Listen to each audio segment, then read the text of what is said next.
स्थान पर डस लिया है, उस स्थान को तुरंत निकाल दो आप, तो आपके प्राण नहीं जाएंगे। वो आपने सोचा मेरी उंगली चली जाएगी फिर क्या होगा, तो मेरे मित्र जहर सर्वांग में फैल जाएगा। ऐसे जो दुष्ट प्रकृति के लोग हैं, एक पान सड़ जाए उसको हटा दीजिए, ये सारे पान सड़ेंगे। एक व्यक्ति दुष्ट मिल जाए उसको अलग कर दीजिए, नहीं पूरा देश राष्ट्र समाज विकृत हो जाएगी। समझो अवनल सिद्धांत को, व्यक्ति को तटस्थ भाव से देखना चाहिए और जहां दुर्गुण दिखे उनसे मध्यस्थ हो जाना चाहिए, हट जाना चाहिए। सड़ा आलू भी टोकनी भर आलू को सड़ा देता है, एक सड़ा पान पूरे पानों को सड़ा देता है। एक व्यक्ति का दुष्प्रभाव सारे सारे सज्जनों को दूषित कर देता है। राजा ने कमट को गधे पर बिठाल करके काला मुख करके नगर से निकाल दिया। वो कमट जा करके एक तापसी का भेष बना करके पर्वत पर जाके खड़ा हो गया और शिला को हाथ में लेकर खड़ा हो गया। प्रसिद्धि हो गई, खड़े सूर्य महाराज। जब वापिस मरुभूति लौटता है, सज्जनों के लिए सज्जनता तो वर्तना चाहिए पर विवेक नहीं खोना चाहिए।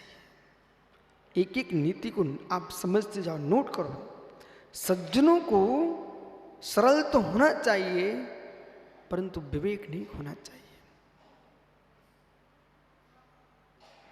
यदि पानी में बिच्छू गिर जाए उसकी रक्षा तो करना चाहिए, पर इस बात का ध्यान रखना वो अपने डंक मारने से छोड़ेगा नहीं, इसलिए उसकी रक्षा करो। चिमटी में डंक पकड़ के ही उसको बाहर निकाल दो। वो आपने हाथ डाल दिया उसकी रक्षा के लिए, लेकिन तब भी अपना काम करेगा ही करेगा। बिच्छू के डंक में जहर, सांप के कंठ में जहर, लेकिन दुष्ट के सर्वांग में जहर होता है।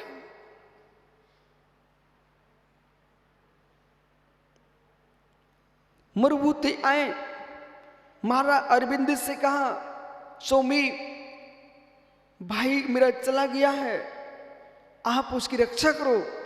तो राजा ने समझाया, मंत्रीवर आप उस पर विश्वास मत करो। भाई के राग में मरुभूति उस चट्टान को लिए खड़े पर्वत के ऊपर, कमट जो साधु के भेष में आ चुका था उसके पास भाई राग में चला गया। जैसे भाई ने भाई को देखा दूर से, वो तो बेचारा प्रणाम कर रहा है। ओहो, प्रणाम कर रहा है। जैसे सिर झुकाया, नीचे को नमस्कार करने को बैठा, कमट के अंदर क्रोध की ज्वाला भड़क गई। इसी दुष्ट के कारण मुझे गांव से, नगर से निकलना पड़ा है। जो चट्टान का टुकड़ा लिए थे हाथ पर, सगे भाई के सिर पर पटक दिया।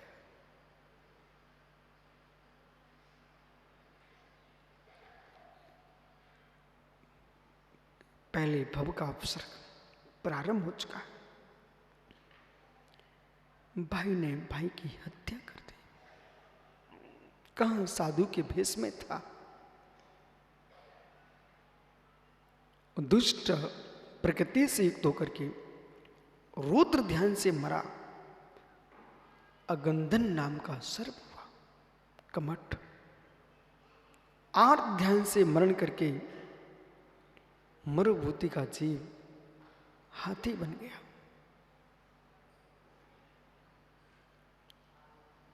जब जंगल में हाथी विचरण कर रहा था, उसी बीच में इन सारी अवस्थाओं को देख करके महाराजा अरविंद अपने पुत्र को राज्य देकर के स्वयं जैनेश्वरी दीक्षा लेकर के दिगंबर मुनि हो गए। मुनिराज अरविंद तीर्थ बंदना के लिए यही सब मेसकर मधुबन आ रहे थे।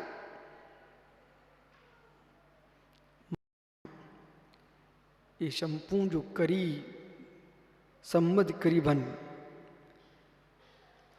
जो पारसनाथ का जीप था, हाथी हुआ था, मधुबन की सीमा में ही मित्र वो मस्त लंबे दांतों से युक्त विशाल काय गज मधुरमत होकर विचरण कर रहा था।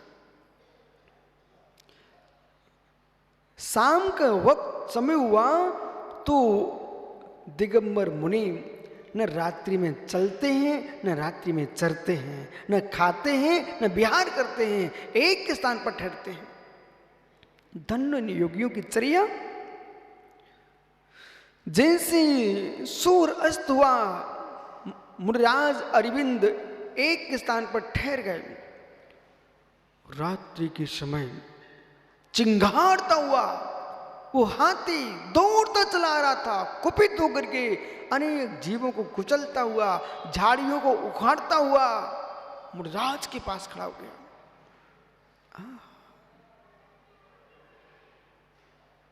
सूखे सरोवर भर जाएं, सूखे सरोवर भर जाएं, सूखे वृक्ष फलदार हो जाएं और क्रूर प्राणी क्रूरता छोड़ दे, यही तो साधु की पहचान।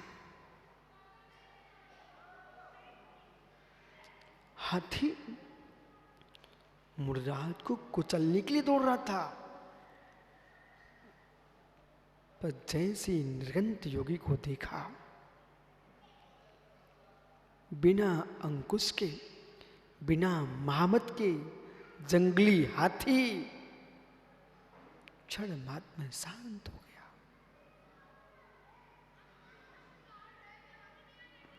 धन्य मुनि की दशा। ज्ञानियों, मेरा ऐसे ही मन करता है मेरे मुनि प्रणाम हो, ऐसे ही हो, क्रूर से क्रूर प्राणी शांत हो जाए। तब अपना मौन खोल करके ऐसी विषमता आ जाए तो वीतरागी श्रमण रात्रि में मौन खोल देते हैं और क्या कहा, हे जीव, मैंने तुझे समझाया था, दुष्ट अपनी दुष्टता नहीं छोड़ता, तुम भाई के राग में चले गए और उस दुष्ट ने आपके ऊपर पत्थर पटक दिया और आर ध्यान से मर करके तुम त्रियंच गति में आ गए। हाथी ने जैसी अपनी पूर्व की घटना को सुना, उसको जाति श्रण हो गया और टप टप आंखों में आंसू टपक। बहुत समझदार प्राणी होता हाथी, आंखों में आंसू टपकने लगे।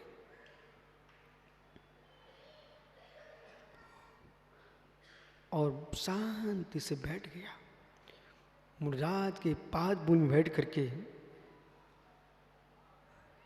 हाथी धर्म उपदेश सुनने लग गया। तब महाराज ने उसको उपदेश दिया और कहा, इस पर्याय से मुक्त होना चाहता है तो श्रावक के व्रतों को धारण कर लो। सुखानंद जी, एक मनुष्य व्रती न हो पाए, हाथी ने 12 व्रत धारण कर लिए, अणव्रतों को धारण कर लिया। अब प्रश्न ये था कि जब 12 व्रत धारण किए तो पालन कैसे करेगा?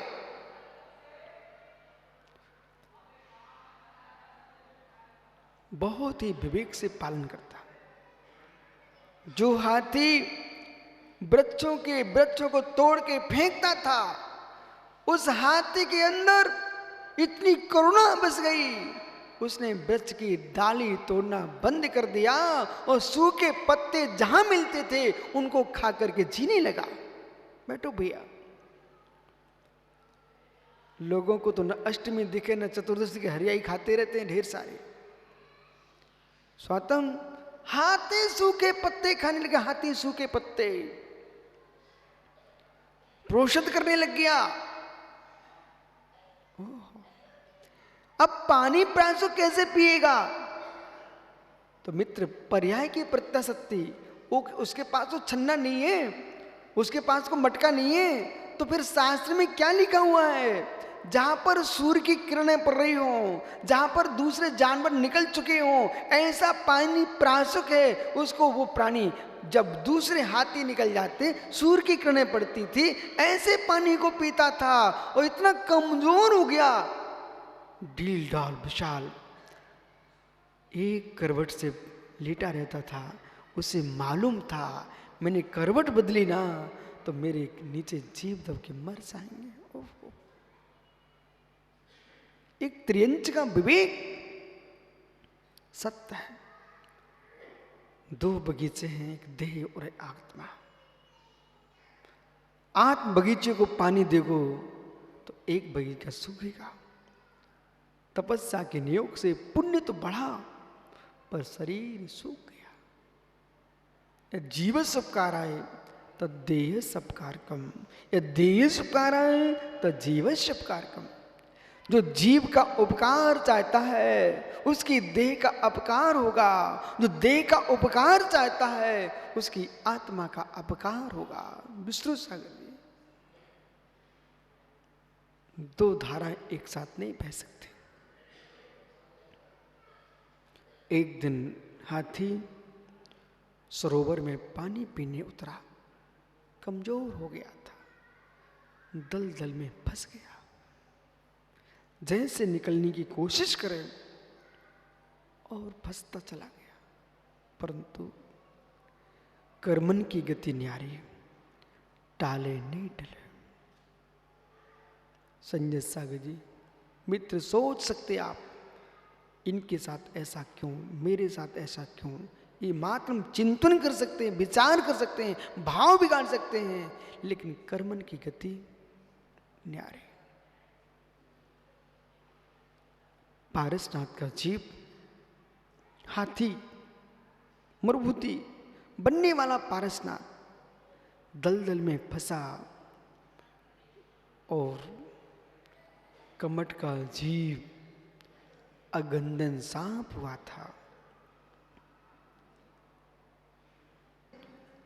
हाथ में कमल, और कमल को देखते ही जैसे ही मन करता है इसके पुष्प की गंध को सूंघूं, आंखों के सामने लाए, कमल के बीच में एक मृतक भौरा पड़ा हुआ था। मरे भौरे को देखते ही चक्रवर्ती बज्जना भी चिंतन करता है। ओ, काष्ठ में छेद करने वाला, काष्ठ में छेद करने वाला कोमल कमल को छेद नहीं कर पाया। सत्य है कमल भैया, बड़ी बड़े भुजबलियों की भुजाओं से अपने आप को बचाने वाले भी कमला की भुजाओं में फंस गए। क्या हुआ राजू? बड़े बड़े भुजबली सुबटों को फेंकने वाले और कमला यानी पत्नी नारी, नारी की कोमल भुजाओं में फंस करके अपना पूरा जीवन नष्ट कर डाला।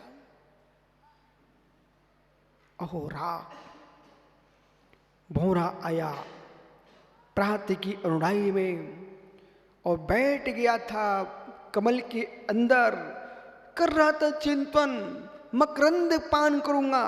हुई शाम, होने लगा कमल बंद, करता है चिंतन, मकरंद चूंचता रहूंगा, कमल प्रातः खुलेगा, मैं उससे उड़ जाऊंगा। पर जैसे ही कमल बंद हुआ, सांस लेना समाप्त हुआ और भौरे की मृत्यु कमल के अंदर हो गई। कमल सोचता है आएगा समय, निकल जाऊंगा, तब तक कमलाओं की भुजा में दबा रहा।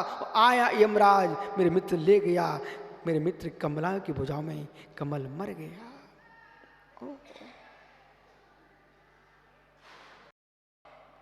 चक्रवर्ती ने एक मरते मरे भोरे को देख करके द्वेष, दीक्षा का प्रणाम कर लिया। 1000 बेटे थे। कितने थे साक्षागरी? वज्रनाभि चक्रवर्ती के पास 1000 पुत्र थे। वैराग्य भावना नहीं पड़ती क्या? बीज राग फल भोग वे ज्यों चक्री जगमाए, बीज राग फल भोग वे ज्यों किसान जगमाए, त्यों चक्री राज्य करे धर्म बिसारे नाए। ज्ञानियों, जैसे किसान जो होता है खाने के पहले बालों को सुरक्षित रख देता है, समझदार किसान ज्वार के बाल भुट्टे, मक्के के भुट्टे, मेरे मित्र गेहूं की बालें, बाजरे की बालें, सब कुछ सुरक्षित रखता है, बीज को सुरक्षित रखता है, फिर भोगता है। ऐसे कम से कम ज्ञानियों, जिस पुण्य को तुम लेके आए हो उसे भोगने के पहले कुछ सुरक्षित रख लो, अगले भाव में क्या करोगे? बीज राग फल भोग है जो किसान जगमाही, तू चक्री सुख कर करे, नृप सुख करे धर्म बिसारे नहीं। कभी तो पढ़ लिया करो राकेश पंडित जी वैराग्य भावना। क्रम से चक्रवर्ती ने अपना एक एक पुत्र बुलाया और कहा, बेटे मुझे वैराग हो गया है, तुम इस राज्य को स्वीकार करो। तो पुत्र क्या कहता है? हे तात, जो समझ तेरी सो समझ मेरी, मुझे राजपद क्यों दिया? जब आप इस राज्य को बुरा मानते हो, राज समाज महाग कारण बैर बराबर हारा। राज मालूम, राजू कोई कहीं किसी का शत्रु ना हो, सुख से जीता हो, उसको कोई पद दिला दो, अपने आप ठीक हो जाते हैं आदमी। राज और समाज, ये दो के बीच में रहोगे तो संभल के जीना पड़ेगा। राज समाज मां अग कारण बैर बराबर हारा। ओ बेस्या सम लक्ष्मी अति चंचल, बेस्या सम लक्ष्मी अति चंचल, या को कौन पतियारा? कल कहीं परसों कहीं, मेरे मित्र, इसका कोई प्यार ही समझ में नहीं आता है।